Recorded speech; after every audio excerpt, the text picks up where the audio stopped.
કચ્છની દેશદેવી માતાના મઢ ખાતે આશાપુરા માના ચરણોમાં માથું ટેકવવા માટે પદયાત્રિકો ત્યાં પહોંચવા માટે તલપાપડ બન્યા છે. તેવી પરિસ્થિતિમાં નખત્રાણા નવાનગર બાગરાજ રાજગોર સમાજ દ્વારા મેડિકલ અને સેવા કેમ્પનું આયોજન કરવામાં આવ્યું હતું. આ સેવા કેમ્પમાં તમામ પ્રકારની સેવાઓ પદયાત્રિકો માટે ઉપલબ્ધ બનાવવામાં આવી છે. હવે નખત્રાણા આંતર ન્યૂઝ બ્યુરોમાંથી જયંત વાઘેલાનો એક વિસ્તૃત અહેવાલ. સમગ્ર પદયાત્રિકો માના ચરણોમાં માથું ટેકવવા માટે તલપાપડ બનવામાં આવ્યા છે. પદયાત્રા કરી અને માતાના મઢ પહોંચવા માટે તલપાપડ બન્યા છે. આવી પરિસ્થિતિ વચ્ચે નખત્રાણાના નવાનગર બાગરાજ રાજગોર સમાજ દ્વારા વર્ષોથી પદયાત્રી સેવા કેમ્પનું આયોજન કરવામાં આવે છે. જેના ભાગરૂપે આજે પણ નખત્રાણાના ડોક્ટર શાંતિલાલ સાહેબ, ગયાજી ફેક્ટરીના માલિક ગિરીશભાઈ રાજગોર અને સામાજિક કાર્યકર્તા હિંમતભાઈ રાજગોરના વડપણ હેઠળ આ પદયાત્રી સેવા કેમ્પનું આયોજન કરવામાં આવ્યું હતું. મોટી સંખ્યામાં પદયાત્રી સેવા કેમ્પમાં પદયાત્રિકો લાભ લઈ રહ્યા છે. તમામ પ્રકારની સુવિધાઓ ઉપલબ્ધ બનાવવામાં છે. આંતર ટીવી સાથેની વાતચીતમાં માહિતી આપતા ડોક્ટર શાંતિલાલ સાહેબે જણાવ્યું હતું કે ખાસ કરીને પ્રતિવર્ષની માફક આ વર્ષે પણ પદયાત્રી સેવા કેમ્પનું આયોજન કરવામાં આવ્યું છે. માતાના મઢ જતા પદયાત્રિકો માટે તમામ પ્રકારની ભોજન, પ્રસાદ, નાસ્તો અને મેડિકલ સહિતની સુવિધાઓ ઉપલબ્ધ બનાવવામાં આવી છે.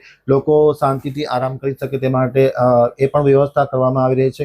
ખાસ કરીને ડોક્ટર શાંતિલાલ સાહેબના સીધા માર્ગદર્શન હેઠળ ગયાજી ફેક્ટરીના માલિક ગિરીશ રાજગોર, સામાજિક કાર્યકર્તા હિંમત રાજગોર, નખત્રાણાના સામાજિક કાર્યકર્તા જયંતિભાઈ દવે, વાલજીભાઈ દવે, સામાજિક કાર્યકર્તા અને આંતર ટીવી ન્યૂઝ ચેનલના નખત્રાણાના બ્યુરો હેડ જયંત વાઘેલા આ કેમ્પની મુલાકાત લઈ અને પગપાળા જતા પદયાત્રિકોને ખૂબ શુભકામના પાઠવી હતી અને આયોજકોને પણ ધન્યવાદ પાઠવવામાં આવ્યા હતા.